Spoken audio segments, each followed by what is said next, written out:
Hello and welcome to the Sunday Standard News Review. This week, Bank of Botswana launched its annual report. And one of the key findings has been that minerals and also the public sector are no longer able to generate sufficient growth for Botswana's economy. To discuss this further, we have Victor Baatweng. I'm Spencer Mogapi. Hello, Victor, welcome. Let's talk about the report by the Bank of Botswana, their annual report. They made a very big statement, which I think will, for the next few weeks, be an interesting point. They're saying minerals and also the public sector are not able to generate sufficient growth. That by itself is a loaded statement. What do you think about that, Victor?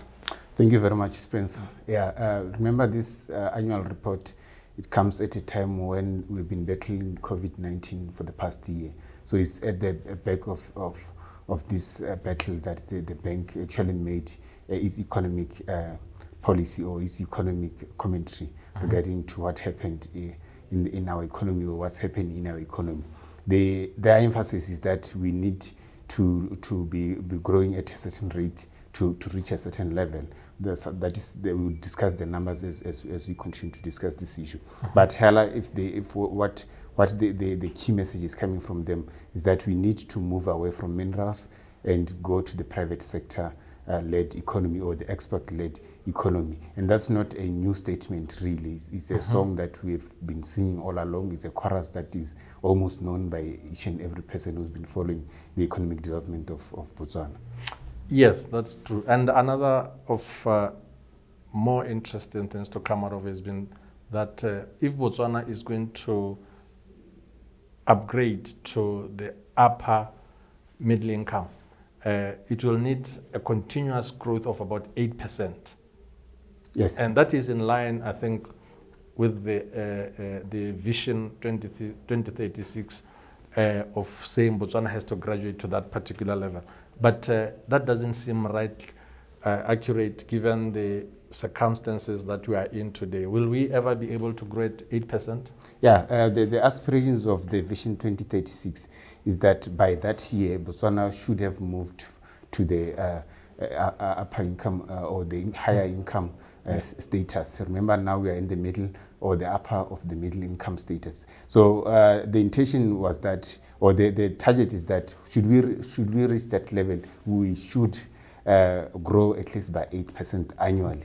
That's the only way we could reach that economic status. But the numbers, the historic numbers and the current numbers shows otherwise, because if you look in the last 4 or 5 years, we've been growing at most 4.4% or 5% going down.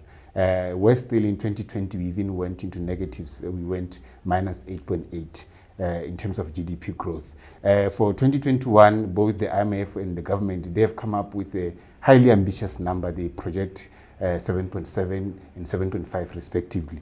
But I think we might not reach that level, given the fact that a large a number of our industry that are closed. Just yesterday we were told about the ban on liquor sale, and it's one of the key contributors to the economy. So with the tourism down and the hospitality sector also not performing to its best, the only hope that we have now is the diamonds. But remember, our diamonds are mostly about being exported outside. So it will depend on whether the people who've been buying the diamonds, they have money to spend on luxury. So I don't see how we are going to reach this too ambitious 7.7% target. And what would be your realistic growth forecast? I mean, 7%, 8%, you are saying is not so realistic. What alternative would you suggest under the circumstances, also in view of COVID, which across the world really is still growing? Yeah, I think in answering your question, Spencer, is to say, what should we have done to actually reach that ambitious target? For me, it's about cutting down on our import bill. Remember, our import bill is at about 90%. And the Bank of Botswana is coming out to say we need to move to export-led economy. This means that we should be able to produce certain goods to reach a self-sufficient level, and then not just that, but also be able to export to other countries. So for us to reach that level that we want, we should build the base first in terms of industrializing. That is why the Bank of Botswana in this report, they are emphasizing the need to actually look at our industrial policy or our industrialization policy. They speak directly to that, to say, let's look at them and see how we can review this policy. They also speak on the country's financial development agencies and the role that they could play in reaching this target. Yes, Victor, and lest we forget, the president is in the midst of all these difficulties you are talking about. He's pushing ahead with the reset agenda. He's also now talking about his transformational agenda, which of course also assumes some kind of economic growth. Where does that all fit in this, especially in view of what the Bank of Botswana is saying now? Yeah, it's been about a month now since the president first announced what they call the reset agenda. It's unfortunate that he had made a promise to make a monthly update on it. Unfortunately, today is the last day of June, and we have not got that update. The hope was that we'd get to see how much they've gone to, because in the first address, he was just announcing that he's going to reset. And now we're expecting to hear more of changes. I remember last week he mentioned something like there could be changes in programs like ISPAD.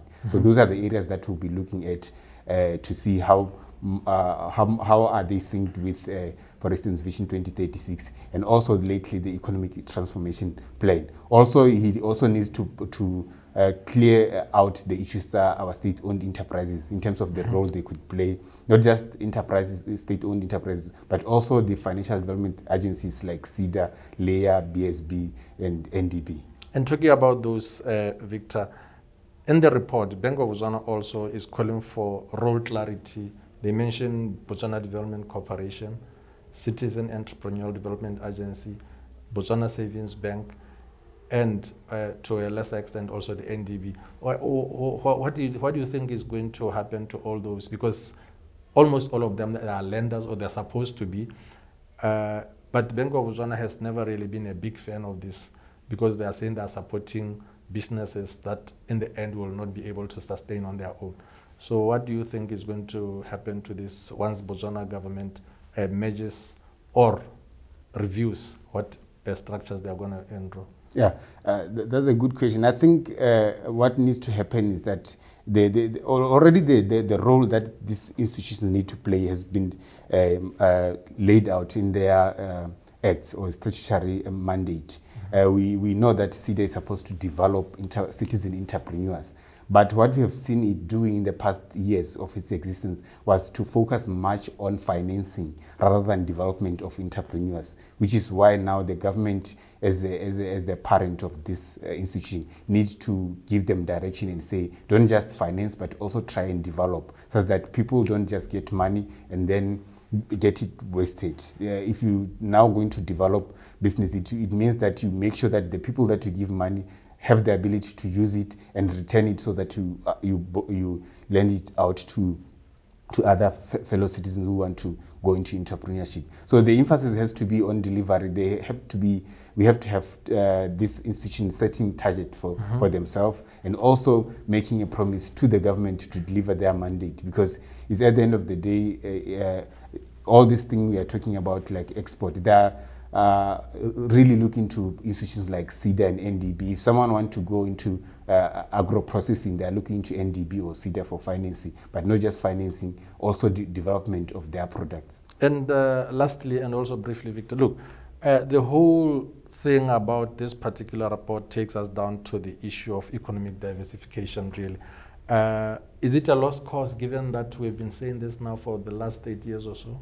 I think I would answer is yes, because it's because of lack of a strategy that is deliberate, I would say. Because look, if you want to grow the economy at the rate of 8%, we need first to start ensuring that even Botswana themselves, they are part and parcel of the whole strategy. Ownership in Botswana today, if you walk in the main mall or any other mall in the city, you'd find that a lot of shops that are closing. When they close down, it's largely foreigners who are moving into that space. But we have had a few Botswana who have showed their interest in entrepreneurship. This is the time when now the government needs to help them, maybe through subsidized rental, because some of them, a lot of them, in fact, particularly those who are into eateries, they are operating in open spaces, and we know when the weather becomes bad, they can't make money. So this is the time now where the government needs to shift not just ownership but also the control of certain markets and see how it could add up to the growth target. Thank you very much, Victor. Join us again next week when we'll be discussing yet another more economic topics. Thank you.